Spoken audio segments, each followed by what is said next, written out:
Muy buenas tardes, mi nombre es Henry Andrade. Con un grupo de docentes vamos a hablar sobre la educación en Roma. Lo importante de la educación en Roma es que nosotros sepamos cómo inicialmente empezaron los principios de la educación en este gran imperio. Inicialmente la educación en Roma tiene que ver mucho la madre hasta los 7 años, donde cuida de su niño. Después de los 7 años es entregado a su padre, que será el encargado de velar por la educación de su hijo. ¿Qué le va a enseñar el padre? El padre le enseñará la educación que tiene que ver con la religión, con sus principios políticos y con la parte del manejo de armas, también la parte moral. En esto es muy importante. Después llegan hasta los 16 años ellos, donde la base militar de la educación en Roma cumple un papel muy importante, donde los jóvenes sean los encargados de defender su imperio, para lo cual son preparados.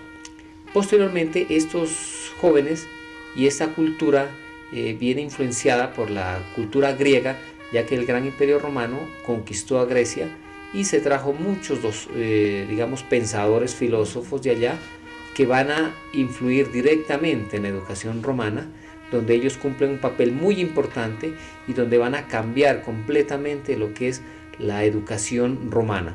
Estos griegos tuvieron una gran influencia y de ahí que han habido un grupo de pensadores muy importantes que hasta la actualidad nosotros tenemos muy presente de ellos, que influenciaron directamente hasta en los emperadores. Estos educadores notables en Roma tenemos a Marco Tulio Cicerón, Marco Fabio Quintiliano y Lucio A. Séneca, que tienen una gran influencia con esta gran cultura y educación romana. Estoy con la docente Isabel Cristina Oliva y le vamos a hacer una pregunta con respecto a la educación romana. ¿Cómo era la educación en Roma?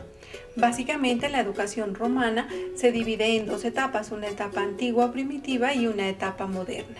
La etapa primitiva consistía en que la educación del niño o joven era fundamentada por el padre. Este enseñaba las labores que tenía el padre en el ámbito social, que fundamentalmente era basada en el campo y la agricultura. Esta educación era impartida hasta la edad de los 17 años, donde el joven se encaminaba hacia el ejército, donde culminaba la educación del romano. Hablando de la segunda parte de la subdivisión de la educación romana, era la época moderna, que tiene unas bases griegas, aunque los romanos hicieron algunas adecuaciones a esta para que fuese más productiva en conocimiento. Algunos de los cambios que ellos le hicieron a las bases de la educación griega fue el implantar un ludi magister, que se encargaba del primer contacto del niño en la educación. Este enseñaba a leer y contar historias, entre otras. También había una segunda persona encargada de enseñar literatura griega, porque la de ellos era muy pobre. Y también el análisis de esta literatura, a este se le llamaba grammaticus. Y por último, había un personaje llamado retor, que era el que enseñaba la retórica. Ah, qué interesante. ¿Y cómo era el sistema educativo romano? El sistema educativo romano en sus comienzos se muestra como un pueblo pequeño, de indomable energía, indiscutibles dotes prácticas, pero fantasía muy escasa. Los romanos no crearon ningún sistema filosófico, pero conquistaron al mundo real y lo organizaron continuo para demostrar su capacidad de solucionar problemas prácticos de la vida. La educación romana tiende a la formación del buen ciudadano, como sujeto abnegado y eficiente. La vida pública en Roma se funda en la tradición y en las costumbres. El derecho romano no descansa en una ideología simbólica, sino en una noción positiva de la realidad nacional. El ideal de la educación romana se cifra en la formación de un hombre capaz de servir a su patria y de sacrificarse por ella. La tendencia era la idoneidad práctico-moral para la vida doméstica y la vida pública. Hogar y patria son los ejes en la educación de la Roma antigua. Mucho se ha dado en hablar de Roma como un pueblo no auténtico, copista, burdo, que gozó de una mal ganada fama a expensas de la cultura griega. Pero los romanos fueron un pueblo inquieto, bien dotado, un pueblo práctico, dado a las elucubraciones mentales, metafísicas, sino un pueblo vital y muy activo. El romano trabaja por su familia, por su ciudad, por su imperio. Lo ama y lo fabrica día a día. La familia romana tuvo un papel fundamental en la educación, ya que fue esencialmente moral y religiosa. La primera virtud que encarece al joven romano es la piedad, que comprende obediencia a los dioses y a los padres.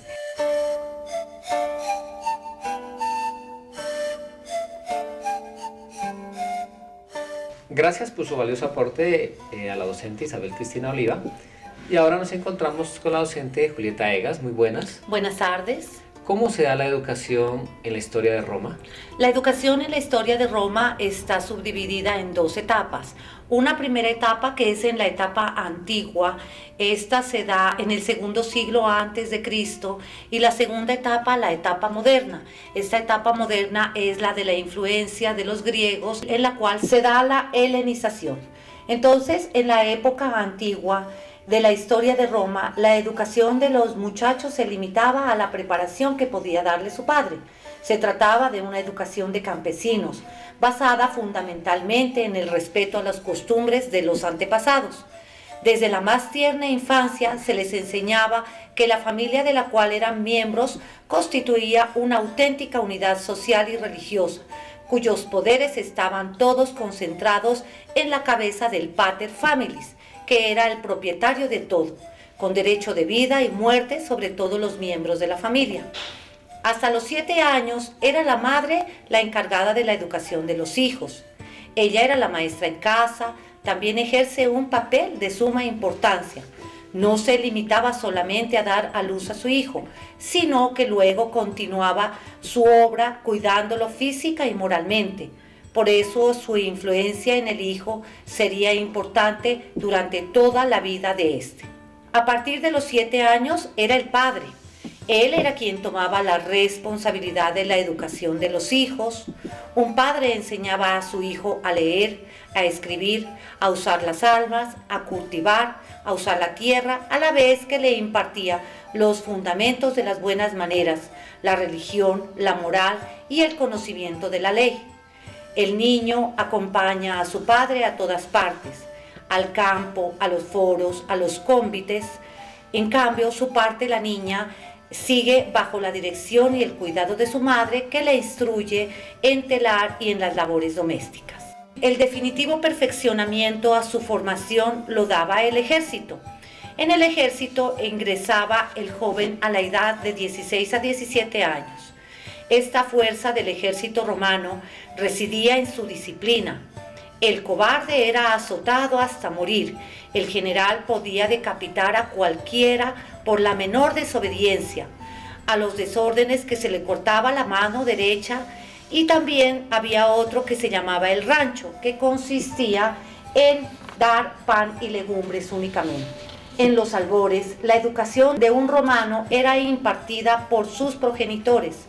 Esta educación se basaba fundamentalmente en el conocimiento y respeto de las costumbres de los antepasados y la unidad familiar que representaba una unidad social. En la segunda parte, como ya le había comentado, profesor, se da la helenización en la educación romana. Esta se da a partir de los siglos III y II antes de Cristo. Roma entra en contacto con la cultura griega al conquistar la Magna Grecia. Desde entonces, la superioridad cultural griega marcará la cultura y la educación romanas. Maestros y rhétores llegan como esclavos a Roma y se dedican a impartir la docencia en las casas de sus dueños, e incluso abren escuelas una vez obtenida la libertad. La implantación del sistema educativo griego no se hace esperar. De este modo, la Roma rústica se va a convertir en portadora y transmisora del caudal humanístico griego. A partir de ahora, un gran número de pedagogos, gramáticos, retóricos y filósofos invaden las calles de Roma, y los romanos aceptan sus enseñanzas. Con la expansión de Roma por el Mediterráneo, comenzó a transformar sus ideas antiguas y sus costumbres bajo la influencia de Grecia. Se impuso el conocimiento del idioma griego a los funcionarios, a los militares y comerciantes. En Roma aparecieron como preceptores y maestros esclavos griegos. Con ellos los niños romanos aprendían la lengua helénica de modo práctico. Los romanos nobles se dieron cuenta que les hacía falta la cultura que poseían los griegos y llamaron a los filósofos, oradores, médicos y maestros griegos que introdujeron el helenismo en las clases altas de la Roma.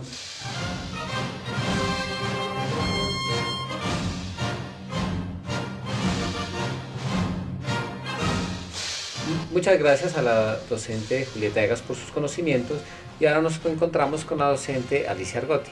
¿Cuál es la organización del sistema educativo romano? La organización del sistema educativo romano comprendía la educación primaria, la educación secundaria y la educación superior. La enseñanza primaria. La enseñanza primaria ocupaba a los niños desde los 7 años hasta los 11 o 12. Esta primera enseñanza podía recibirse en casa con profesores particulares, pero la mayoría de niños y niñas acudía a la escuela del literato. El niño acudía a la escuela muy temprano, acompañado del pedagogo, generalmente griego. La jornada solía ser de 6 horas, con descanso a mediodía y un día festivo cada 9 días. El curso comenzaba en el mes de marzo y había vacaciones estivales desde julio hasta octubre. Las escuelas eran locales muy humildes, donde había sillas o bancos sin respaldo para los alumnos. Escribían en tablillas apoyadas en las rodillas. En la escuela primaria se aprendía a leer, escribir y contar bajo una férrea disciplina que castigaba con severidad cualquier falta. La enseñanza secundaria. La enseñanza secundaria o media, impartida por el Grammaticus, acogía a niños y niñas desde los 11 o 12 años hasta los 16 o 17. Se centraba en el estudio de la teoría gramatical, lectura de autores clásicos griegos y latinos, comentarios de textos leídos. A partir del comentario del texto se enseñaba a los niños geografía, mitología métrica, física, etc. Para ello se seguían los siguientes pasos. A. Lectio, lectura y recitación de memoria. B. Enatio o explicación, interpretación de palabras, conocimientos de geografía, historia, mitología. C. Emendatio o corrección del texto. D. Lidicium, pronunciamiento sobre el valor del autor y su clasificación como escritor entre los más importantes de Grecia y Roma. Enseñanza superior. Finalizada la enseñanza del Grammaticus, el joven que decide dedicarse a la oratoria y a la actividad pública pasa a la escuela del profesor de retórica, generalmente griego. Después de una serie de ejercicios preparatorios, el alumno se ejercitaba en la declamación, en la que se distinguían 2 géneros.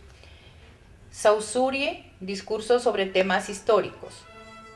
Eran monólogos en los que personajes famosos de la historia valoran el pro y el contra antes de tomar una decisión. Controversie, discusiones entre 2 escolares que defendían puntos de vista contrarios sobre temas judiciales muy variados. Después del siglo III, por influencia del cristianismo y como consecuencia de la crisis económica que afecta al imperio, este sistema educativo va a cambiar significativamente.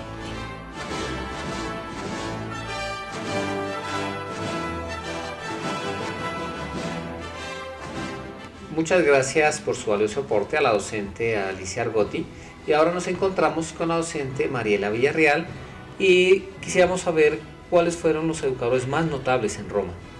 En Roma hay 3 educadores muy famosos y muy notables que sobresalieron en esa época.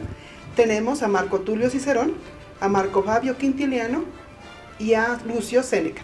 Marco Tulio Cicerón fue un gran orador romano, dueño de una vasta cultura helénica. Según este educador, el fin de la educación es formar al hombre para que sirva a la patria. Él no desconoció la importancia de la moral y la religión en la formación de la personalidad. Marco Fabio Quintiliano, este fue español, fue el primer profesor oficial de Roma, sostiene las ventajas de la educación pública sobre la privada, de la enseñanza colectiva sobre la del hogar. La finalidad del proceso educativo es, según Quintiliano, la formación del orador, pero no entendido como el fabricante del discurso agradable al oído, sino el jurista entendido en los negocios del Estado y en la historia. Acentúa la necesidad de la ética en la educación y recomienda el estudio psicológico de los alumnos para que el maestro pueda educarlos de acuerdo a sus capacidades. Lucio Séneca fue oriundo de España, fue maestro de Nerón. Este fue partidario de que quien enseñe lo haga para que la persona viva mejor, no para que se llene de ideas y conceptos. Aconseja saber poco, pero a fondo. Es defensor de lo que toda la enseñanza se proyecte a la experiencia vivencial y no al contrario. Se identifica con Sócrates en aquellos en que la virtud y la sabiduría se identifican. Es notable por sus máximas pedagógicas. Entre ellas tenemos: no aprendamos para la escuela, sino para la vida. Enseñando aprendemos. Largo camino es el de los preceptos, breve y eficaz el de los ejemplos. Queremos agradecer a todo el grupo de docentes que estuvieron con nosotros haciéndonos estas aclaraciones con respecto a la educación en Roma, y esperamos verlas en otra oportunidad para tratar otro tema muy especial con respecto a la educación.